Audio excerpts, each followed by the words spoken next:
Ооба. Европа кетип атышат, Америка кетип атышат, Япония кетип атышат. Проблема ошо көп билими азырактар кетип атат Россияга, жеңилирээк депчи. Ошондой болуп атат. Ошон үчүн туура биз дагы азыр мамлекетибиз өзүбүздүн жана билим жагын бекемдеп, балдарга башка тилдерди үйрөтүп, анан рабочий места өзүбүзгө таап, андан ашкан болсо, андан башка чет өлкөгө кеткенге шарт түзүшүбүз керек. Бирок мүмкүн болсо биз балким болгону 7 миллион болгондон кийин экономиканы өстүрүш үчүн бизге дагы иш күчтөр керек да.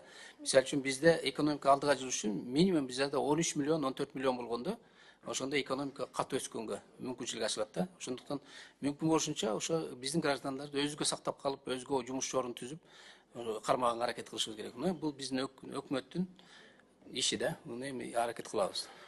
Менин түшүнүгүм боюнча азыркы мына Россия тарап биздин жарандарга кылган мамилеси боюнча эме түшүнүп калдым да. Биздин жарандар мындай эмгек мигрант катары керек эмес экен да.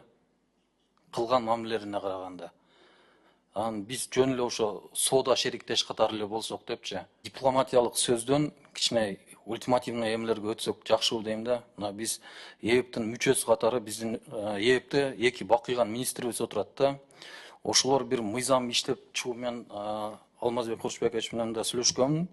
Баягы биздин мыйзам киргизсек депчи, легалдаштыруу боюнча биздин жарандарды. Азыр билесиздер да, биздин жарандар каттоого туруш үчүн батирлерге гана каттоодон өтүш керек.